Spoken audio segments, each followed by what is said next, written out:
Still on justice for Mohbad. A lot has been happening for a while, and some of this has to do with Mohbad's father, Cynthia Omonwuwon, the prime suspect, Mohbad's younger brother, Adura, Mohbad's mother, and also friends, colleagues of Mohbad, people who were present in that house when Mohbad passed away.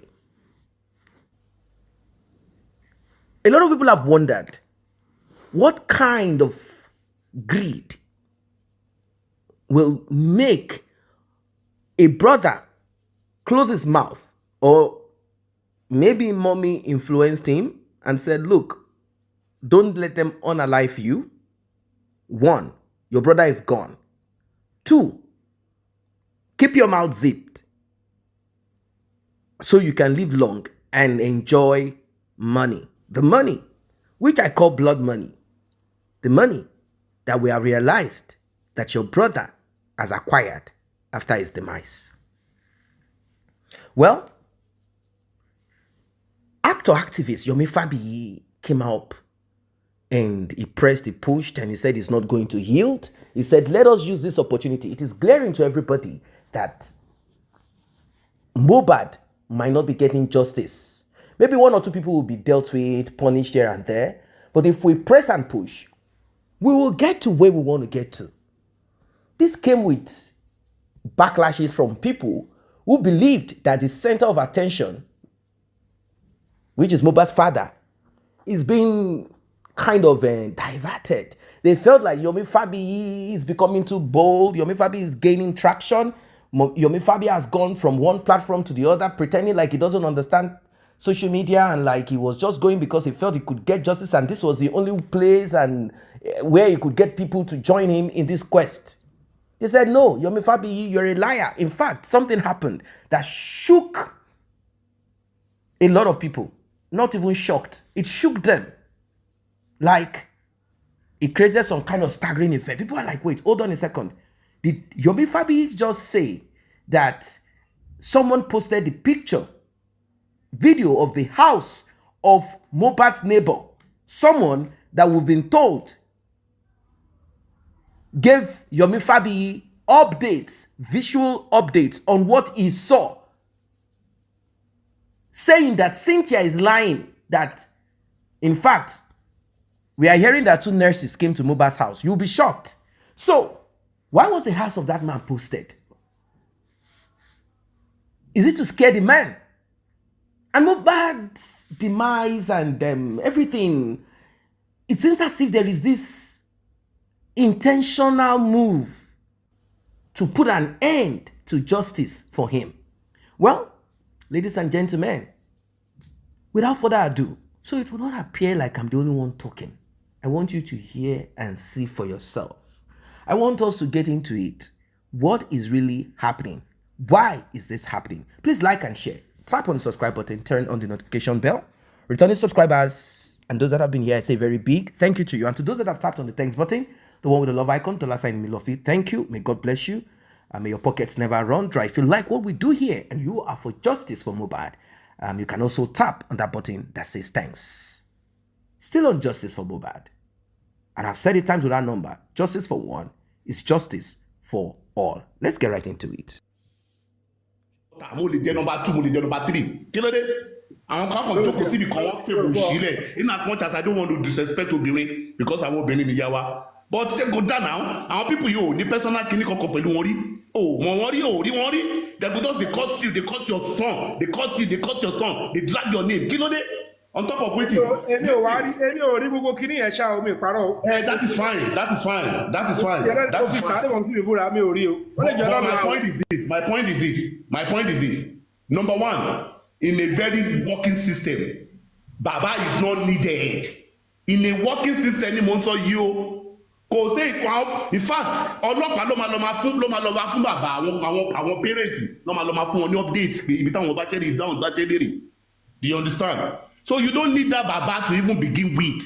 Whether you are aligned with the man or not, you are with the public. Public is more than individual. Do you understand? I've always been telling you, man, me do your thing by your own way. No, they go up and down to all these people. All these people, jealousness in it. Boya they are aspiring to become an activist or boya whatever. But dream won't come true. Ó dà pé ìmí inú wọn ti lọ fi nǹkan ara wọn ṣògùn òkìkí. Another one, èyí tó ti lose ọkọ so ìkanra yẹn because ẹni tó bá ní ọmọ tó ná ọmọkùnrin tó dẹ̀ ná ọkọ tọkùnrin ti gorí ẹ rí ó kàn ní one life tó dẹ̀ máa kọ́ sẹ́ni tó rí rí now just because of what? Èyí tó kọ̀ how much have you voted? Yomi èmi mo fẹ́ sọ nísìnyí èmo mi gbogbo owó tó ti ń dá látijọ́ yìí bóyá mo dá 10,000 gbogbo owó tó ti ń gbà látijọ́ yìí ṣó wọ 10 million ni kò wọ 10 million na what are we talking about? Of course. So okay owó ètò gbà ń bẹ̀ yẹn $28,000 up till tomorrow wọn ò lè account fún náà ṣe bó ti lọ wọ́n jọ ń pa wọ́n jọ ń pín Bukky Jesse and the likes àti mú ìwà gbogbo wọ́n jọ ń pa pín wọ́n ń pa pín so mami do your thing abeg no don't just let them they are all inconsequential we will stand by you. Yeah. Thank you. No pop kò sí individual tó tóbi tó public lọ kò sí. Thank you so much. Ẹ ká gbọ́ orin díẹ̀. Justice tí wọ́n wá ten get me is the only justice tó máa punish Wunmi nìkan. Ṣé tí yín lọ́mọ sọ? Àgbáyé. Justice tó máa kó gbogbo wọn lẹ̀ tó máa involve àdúrà wọn fẹ́. So wọ́n dẹ̀ ti rí gbogbo wọn tí gbogbo wọn gbélé ẹ̀kọ́ ló ń bá wọn ọlọ́pàá lẹ́yìn wọ́n ló ń bá wọn ìjọba náà lẹ́yìn. So until the public are willing to say we know what is going on automatically then if the public push the police and the government and the only way the public and the police and the people can push them is by way of protest. Tẹ̀báṣì ń lọ pé ẹ lọ ń bọ́ ọlọ́pàá lẹ́yìn irú ìtàn sọ pé Búrẹ́sì yẹn wá yẹn ó fẹ́ mọ talẹ̀ bá sọ̀rọ̀ wọ́n á lè padà wá lẹ́yìn wọ́n á lè mọṣẹ́ tó máa ṣe kò sí yẹn. So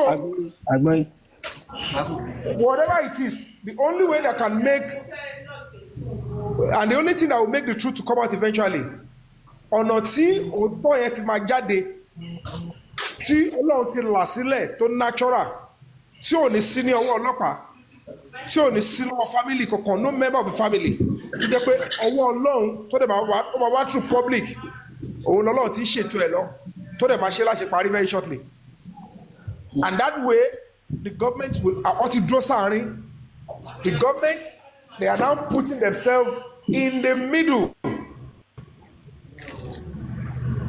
èyí tó bá ti rí ṣe tẹ́ bá mú anything wá tá bá rí we work on it tó bá ti wá natural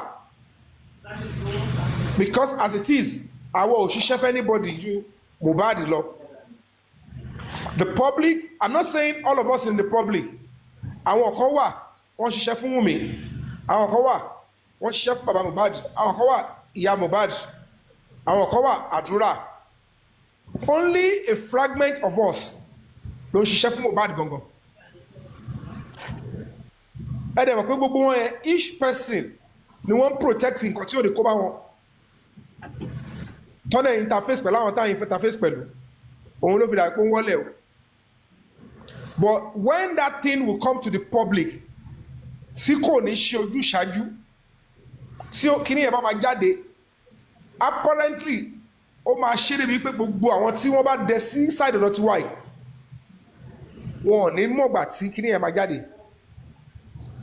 Ṣé sọtọ́ fún yín I stayed away from anything PA driver gbogbo ẹ̀ in the course of this justice. Only protective personal protection ni mo ń lò. Àwọn personal protection yẹn gan they have limited information except àwọn undercover yẹn gan àwọn yẹn ṣe tí wọ́n lọ́tọ̀ o. The foreign machineries they are doing their own investigation for a different thing tọ́lá wọn ṣe. Ó ti yẹ yín because ó ní táwọn yẹn fẹ́ achieve náà. And that is the best way we can get justice. And that time kò ṣe kò tó easy. because lábẹ́ bó tilẹ̀ wù kó rí even any foreign interest ọ̀n fọgbọ́n ṣe ni tí wọ́n wà foreign soil mi ní sọ ju yẹn lọ so tí yẹn kọ́ mọ̀ sọ. àwọn tó bá mọ̀ pa diplomacy foreign policy lọ́mọ understand tí mo sọ yẹn better ẹni ọmọ kékeré ò lè understand èdè tí mo pè bẹ́ẹ̀ until tó bá họ́ bó lọ́mọ jáde fáwọn yẹn ọmọ jáde tán fún anybody so bó ṣe wà yẹn sìn that is the kind of situation tó wà nílẹ̀ ẹni tó wà pẹ̀lú àdúrà ọ ń sáré pé kó bá yìí ló àdúrà lè lórí màmá ó ní ìdí tó ṣe ń sọpọ́tì Wunmi torí pé lábẹ́ bó tilẹ̀ wù kó rí kíyà ẹ tiẹ̀ sọ pé nítorí pé wọ́n fẹ́ pa Mohbad fẹ́ ṣe kiri kan ṣé àwọn tí ó fẹ́ pa Mohbad yẹn náà ló lọ sọ nǹkan sínú sàárè yẹn maybe until tí identity ẹni tó pass nǹkan tó wọ wooded yẹn until tí identity ẹ̀ bá tún wá hàn at the moment allegedly they are trying to tell us it is that same Zomo and as a military person tó ní idea láti mọ bó ṣe ń yìnbọn tó lè mọ bó yẹ máa discipline àwọn èèyàn tó lè initiate èèyàn maybe ẹni tó ń bẹ̀rù nìyẹn but very soon the real identity of that person will be out. By God's grace. ṣó ti yẹn kọ́ mọ̀ sọ. Àgbọ̀yìn brother mi. but lábẹ́ bó tilẹ̀ wù kó rí wọ́n mú ìwọ Wunmi lọ síbi tó fẹ́ lọ sin ọkọ ẹ̀ wọ́n di aṣọ white mú ẹni tó mú ẹ dání lọ ó tún gba nǹkan lọ́wọ́ èèyàn kan ó kìbọ̀ lọ́wọ́ pẹ̀kẹ́ ẹjọ́ kí ni gbogbo lórí ọmọ 26 years old àwọn journalist ò béèrè lọ́yẹ̀ pé kí ló dé tí wọ́n náà sọ nǹkan sójú olórí we are Africans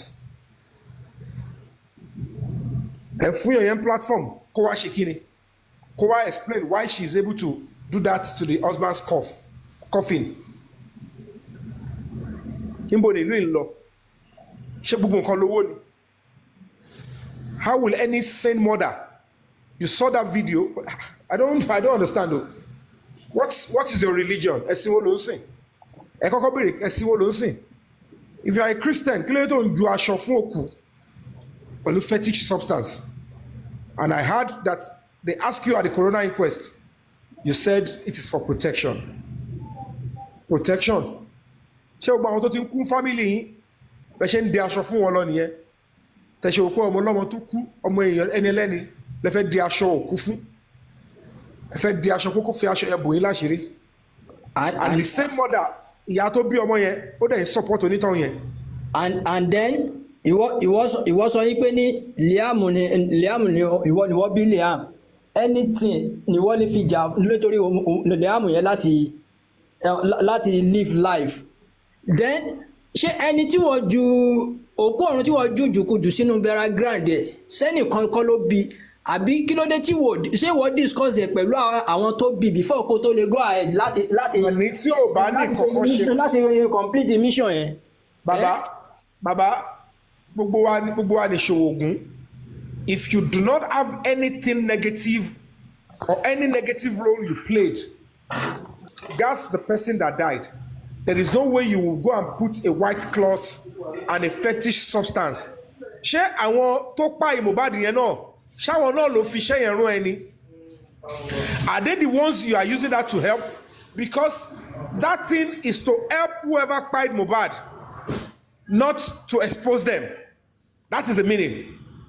The meaning of the white cloth is that whoever killed Mohbad, this cloth and this fetish substance, you must not expose them. So who are you helping to cover up? If it is not you, then why should the wife? If you claim you are not the one, that is why I'm putting this to Iyabo Ojo. Did you at any time ask this girl, but Yoruba actress ni mi, ọmọ Yorùbá ni mi, tó o bá ní ọwọ́ nukú ẹni, if you don't have a hand in your husband's death, why are you throwing white substance tied up and fetish substance into the grave at the point of burial?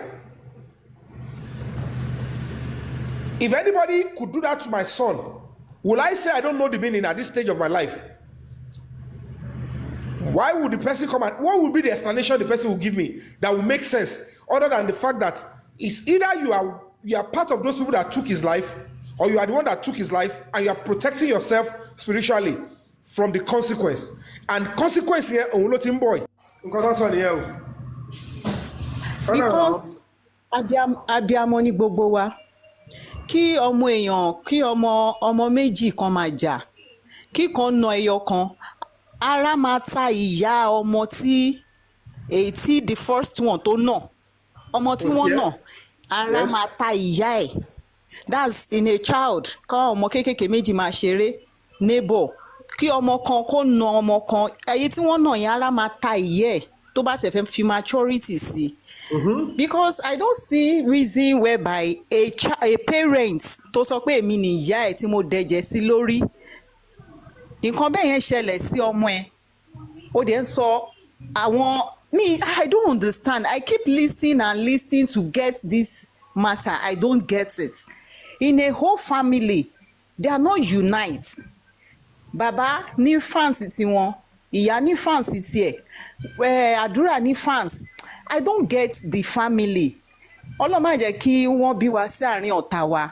I just concluded that Mohbad they gave birth to Mohbad circle of enemies, in the circle of enemies. Because báwo ni bàbá ṣe máa sọ yí pé àwọn ń wá justice, ẹ̀dẹ̀ tí rẹ́ni tó máa ń ṣe justice, and you're going against that person. I seems not to understand that also. Then I listened to Wunmi when he was saying that I can use she can use her last blood for her child. She gets. Tí irú nǹkan bẹ́ẹ̀ yẹn tó bá lè ti ẹnu ẹ̀ jáde, I expected her to feel the same pain these parents feel. Ọmọ tó ti tó àkókò láti máa fún wọn lóúnjẹ, maybe they don't understand it. Tí Wunmi bá lè ronú bẹ́ẹ̀ yẹn pé òun máa fi gbogbo nǹkan ayé òun jà as long as Liam ó wà ní ilé ayé, she should understand also that baba Mohbad àti ìyá Mohbad, they supposed to reason the same thing. Okay, you said this person, you claim you love this person, ẹ̀yin méjèèjì relationship yín wà okay, but before another video is coming up now, for you to know that I'm really following up. Love jàrí ẹ̀ ṣe anything rí, wọ́n dẹ̀ sọ pé okay, this is justice for Mohbad, and you guys are scatter. Also nínú interview ó ní there is this guy TikTok journalist or something, Yomi. Do you understand? I was like, you claim you love this person and you are saying justice for Mohbad, and this person is looking for justice and you're still going against that person. Are you okay? Like ẹni tí ó bá go against the justice tó dẹ̀ jẹ́ abiyamọ ní agbára bí ògo ṣe ń jẹ́ ti Ọlọ́run, wọ́n rí the same thing o, wọ́n rí lágbára gbogbo ṣe ń jẹ́ tọ́lọ́run. Gbogbo ẹni tó bá pe rẹ̀ ní abiyamọ tó fi inú ṣoyún fún oṣù 9 tó fi ọjọ́ kan ṣoṣo wà ní ilé ayé àti ọ̀run tó wá ní ọmọ yóò ní rí justice, Ọlọ́run Elédùmarè ń gbọ́. Bí ọmọ ẹ̀ wà ní kékeré bó dàgbà wọ́n á gbà o. Ìyá Mohbad tó dẹ̀ ń sọ yí pé àwọn ò fẹ́ kí wọ́n pa àdúrà bí wọ́n ṣe pa Mohbad, kọ́ máa rántí pé wọ́n jẹ́wọ́ wọn ò jẹ́wọ́, àwọn tó pa Mohbad ń bọ̀ fún àdúrà. Tí wọ́n bá tètè jẹ́wọ́ kán tètè gbà wọ́n, kán rántí pé àwọn tó ṣiṣẹ́ yìí wọ́n ń bọ̀ fún, because wọ́n á wò pé at the end òun náà máa padà jẹ́wọ́ ni. ṣe bá ṣe rí tí ń túbọ̀ báyìí nítorí pé wọn ò fún lówó, ó send message, ó dẹ̀ ń parọ́ pé òun kọ́ lòun send message. Kọ́ máa wo bí everything ṣe máa lọ, kọ́ fi ẹ jẹ́ ká fẹ́ everything sílẹ̀ sọ́wọ́ Ọlọ́run pẹ̀lú iṣẹ́ tẹ̀yìn ṣe, ẹ̀yẹn fi wọ́n sílẹ̀. Gbogbo wọn báyìí ló máa ti kábàámọ̀ bọ̀nu, àfi àdàbí tí kankan nu wọn ò bá mọwọ́ tí wọ́n mẹsẹ̀ nínú ẹ̀. Ṣùgbọ́n tó bá ti mẹsẹ̀ tó ń mọwọ́ tó ń ní nǹkan kan ṣe ní pẹ̀lú ikú ọmọ yìí, lágbára Ọlọ́run gbogbo wọn ló máa gbà á, wọ́n á gbà á. Because I don't get it, how can a full family tẹ sọ pé ẹ love ọmọ, bàbá lòun love ẹ, ìyá ló fi òun kọrin, ó ṣe kinní kan inú kí lorúkọ ẹ, bó ṣe ń pariwo, I don't know, the thing is just scatter. àdúrà tèmi ní pé ọlọ́run á fún yín ṣe lágbára bógo ṣe ń jẹ́ tọ́lọ́. There is going to be any direct threat to àdúrà. Ẹni tó dárúkọ sínú TikTok yẹ náà ló máa threaten life ẹ̀ kó dẹ̀ sí no threat to him. They are only paying that tí àdéhùn tó ti wà ńlẹ̀ yẹn tó yẹ kó bọ́ sí side ọ̀dọ̀ yẹn tó bá lọ the other way ìyá lè má rí nǹkan kan n tó wà bẹ́ẹ̀ ò jẹ́ lọ. àdéhùn tí wọ́n ti ń sọ yìí Mr. Yomi bóyá ẹ̀ tí ì gẹ̀tẹ̀ o àdéhùn tí wọ́n ń sọ yìí pé wọ́n jọ múlẹ̀ wọ́n jọ ṣe kinní kan tẹ́ bá wo narrative lady yìí right from day one kò sí anybody tó gbọ́ pé kí lorúkọ ẹ̀ àdúrà ló ṣe Indomie. Wunmi has never come out and say that. But nínú interview sí ó ti ń push it sí àdúrà. I don't know, maybe anybody is getting it the way I'm getting it. Mọ̀ pé torí pé ẹ fẹ́ gbọ́ tọrọ ó ti ká ló pé. Yes sir.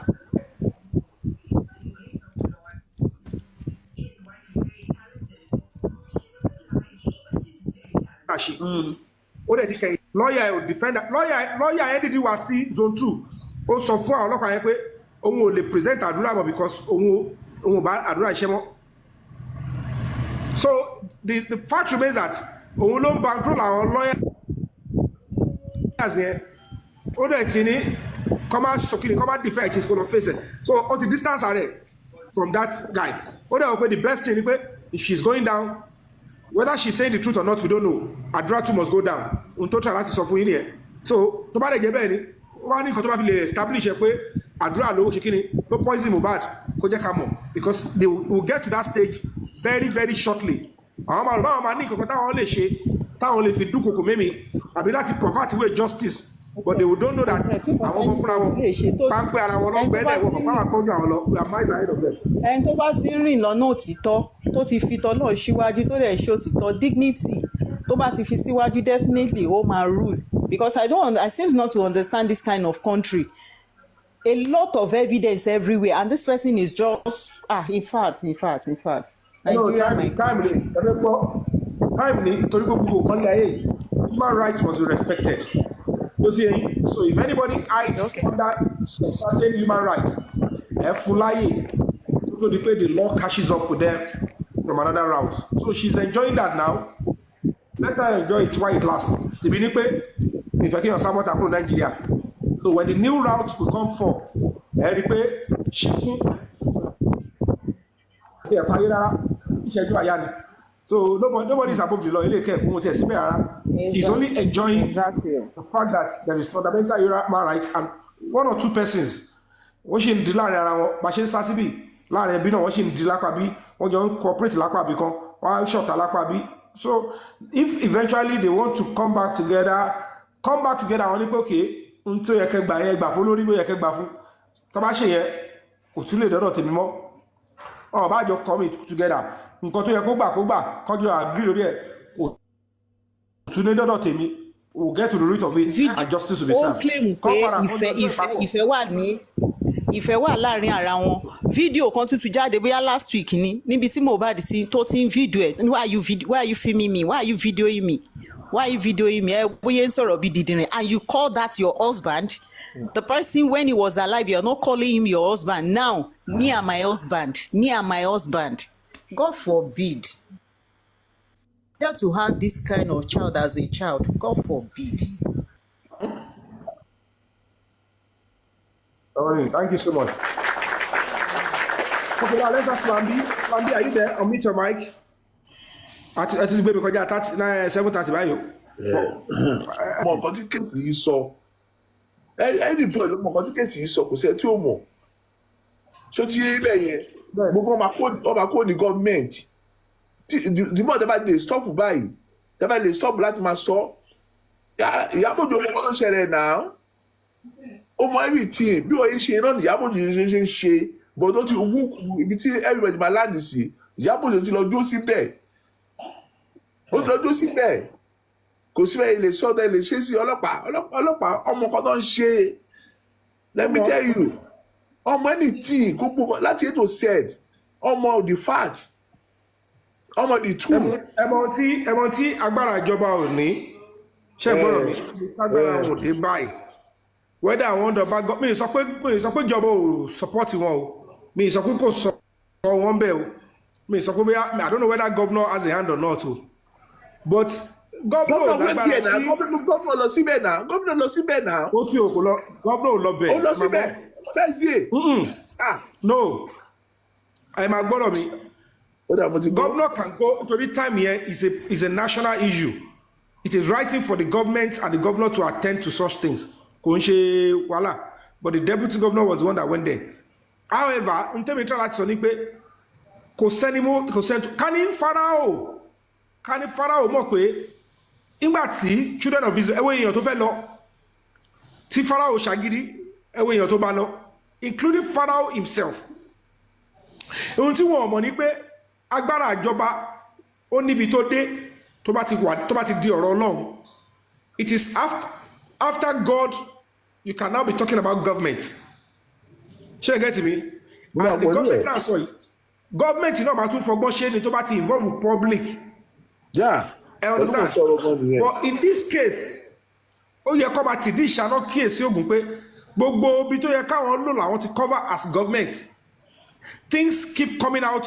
Ta ló mọ̀ pé fídíò máa jáde tó involve Mohbad àti Wunmi tó sọ pé òun fẹ́ kúrò bẹ́ẹ̀ lóru tó gbé jáde.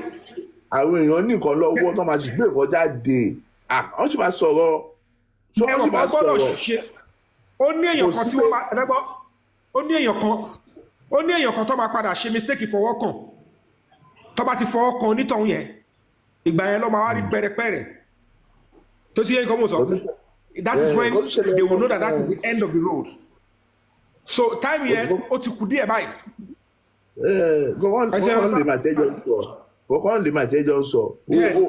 Ọ̀hún sọ pé kó fún ẹ ní owó náà kó fún ẹ. Àwọn kí wọ́n mọ́tò lójúmọ́ ni ọ̀njẹun lójúmọ́ ni gbogbo àlá tó ń ṣe ó ju owó tó ń dá tó ń sọ pé kó fún ẹ ó jù lọ. Owó lọ jí wọn lówó náà àwọn tó kú sọ́wọ́. Wọ́n fi yẹn ṣàràbù ni wọ́n mọ̀ pé kò sí mi yẹn kọ́ là ń sọ.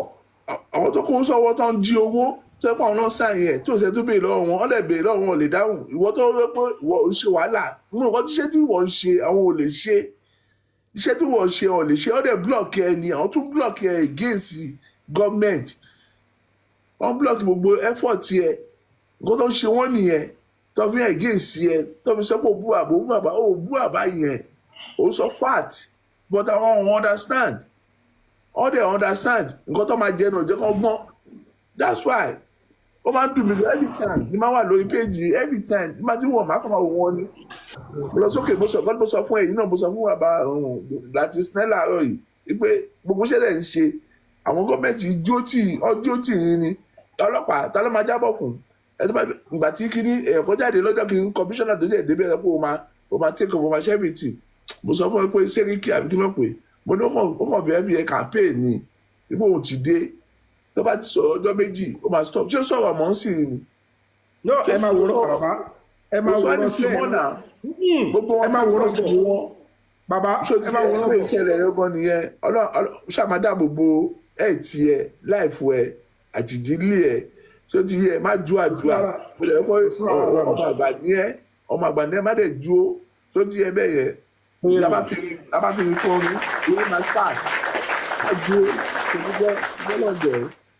kò sí ọ̀la àbá mi. mo tí mo dá fún wọn mo lẹ́yìn tí mo dá fún wọn but ó máa ń jẹ́ ẹ̀kan tó dùn mí mo náà mọ tó jù lọ dáadáa mo náà mọ tó tó mo náà mọ tí ò tó mo mọ bí láì ṣe rí mo mọ bí ìwàhálà lórí ọmọ bó ṣe jẹ́.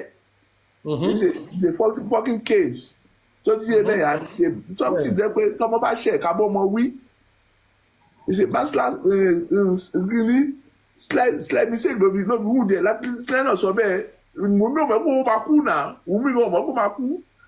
Ọtí máa jù bẹ́ẹ̀ yẹn wà kú mọ́ lọ́wọ́.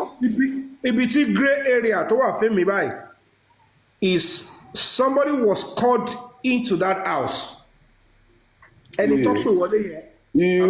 Ibi tó kù fún mi yẹn. Wunmi ló gan slight mistake. Ẹ máa wo tí bàbá ẹ máa wo tí yín sẹ́. Ok, kò sí problem. Tó bá di táì tó bá di oṣù fún wọn máa là. Tá a máa gáàdì ààrẹ ṣá safeguard kó máa kọ́ ọlọ́run àdúró tiẹ̀ ọlọ́run wà pẹ̀lú ẹ̀. It is quite unbelievable. I mean, let us be sincere. Let us be sincere about it. Why did Cynthia throw in the coffin of Mohbad juju, muti. Why did Cynthia throw that into the coffin of Mohbad? It was handed over to her. It was given to her. It was a premeditated move. Why did she throw it? And when she was asked about it, and I'm wondering why those interviewers who invited her to their platforms did not ask Cynthia, why did you throw in the coffin of Mohbad that you throw into it? When she was asked about it, I could remember what she said. She said, that cloth, I use it to cover myself. It was a prayer cloth. And he used to use it to cover himself too. So I decided to give him his prayer cloth. And I also have a yard of it. I use it to cover myself, to protect myself. Two things were observed. After Mohbad was exhumed. They never thought Mohbad was going to be exhumed. It was the end of the journey. That's what they thought. Two things were found in that grave. One is that white piece of cloth. Obviously, it has been soaked with some unbelievable, who know what they sprayed on it. And the other thing inside is a little gourd, Gourd. And inside of it, who knows what is inside of it? Who knows, maybe when Mohbad, RIP, they shaved his hair. Because we are hearing stories about his hair being shaved, his nails also being shaved. And they probably added one or two things to it, some fetish things. You know, they have this diabolic mindset. They now put it on fire, like they kind of roasted it and they burnt it into, burnt it, and they now blended it or grinded it and poured it into that thing, and they recited some incantations into it, hoping that Mohbad, they have that thought that the spirit of Mohbad, since Cynthia is guilty, the spirit of Mohbad will not be able to attack or fight back. Or if Mohbad's father decides to attack whoever it is that unalived his son, they believe that what they threw in the coffin of Mohbad will sort of maybe stop the karma. That was what Cynthia did. Because when she was asked about this, is this your culture or tradition? No. It was easy for them to refuse Mohbad's father his cultural practice, where the placenta of the first child or children born to his first son or sons will be brought to grandpa, and they will do what they need to do with it. Maybe they bury it or something. She refused to do that, but she wants to do this strange practice. A strange one. Because Mohbad's father said, no, this is strange. I had to ask from people, what is the meaning of what this girl did? Because we don't do this. I don't know about it. This is not our culture. And it is not their culture. This is a specific, like, this is an intentional action. Well, people who have understanding of those kind of things said that she did is her own way of protecting herself. Although she was asked back then, like I was saying, part of what she said is, I was trying to protect Mohbad. So people asked, how can you protect the dead? You are alive. How are you saying that you are trying to protect someone who is not alive? Of course, this is not true. She only switched it around. She was told, you are going to keep a piece of it to protect yourself. We are going to throw one inside, and we are going to throw a guard. That guard is to deal with whatever that is going to happen. Don't worry, you are safe. This is the kind of girl. That girl is diabolic. She is evil. Unfortunately, Mohbad stuck to this. You know, these things happen. You are kind of used to a kind of thing that you know is not what you are raised to be. Mohbad came from a home where Christianity is what is practiced. Mohbad, of course, as a young person, is aware and he grew up with these things happening around him. Okay, he met a girl who is 100% diabolic. Now, Cynthia, with her mom, auntie, sisters, they all gather together. Who knows who Cynthia called? I'm kind of thinking that the juju man called the Islamic cleric that came to Mohbad's house that Mohbad's father said is so. It could be the person that prepared that thing. Immediately Mohbad, they said, it's gone. We need to take something from his body that will be used. Immediately they swung into action. What does that tell you? Now, this takes me back to the audio recording that got leaked where Mohbad was telling Cynthia, you people have been doing this for a long time. Of course, he's in a relationship with her. So there are things that he's aware of. You people have been doing this for a long time. This will mark the end of your devious, wicked, and he did not run away. He didn't run away from someone that you know, the family of this person, and this person, they do this terrible thing. You people have been doing this for a long time. Mine will be the end of it.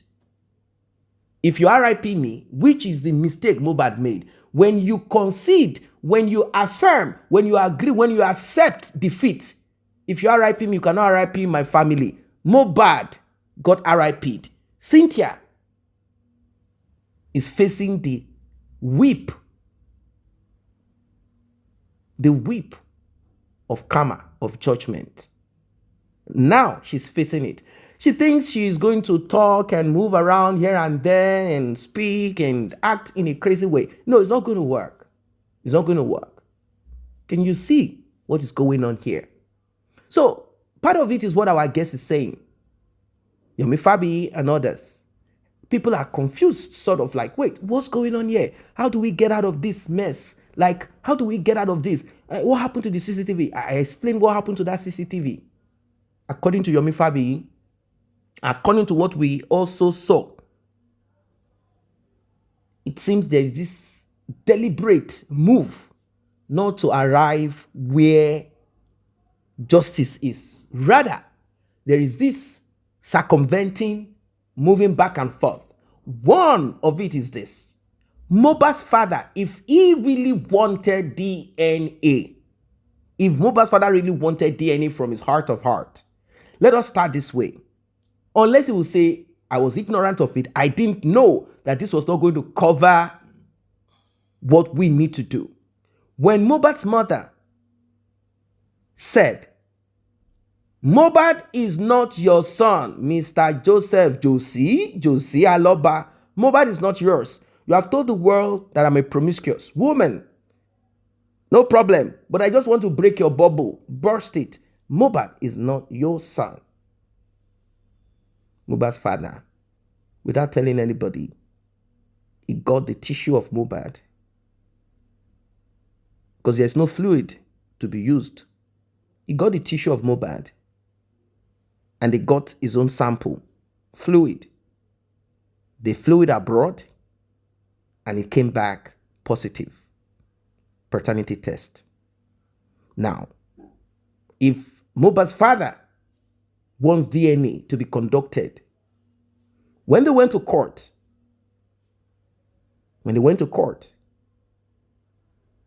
to get an order on Cynthia to prevail upon her to get DNA done, how come they gave them that permission and Mohbad's father left without saying, look, sir, we can't get it done this way. This is how I did mine.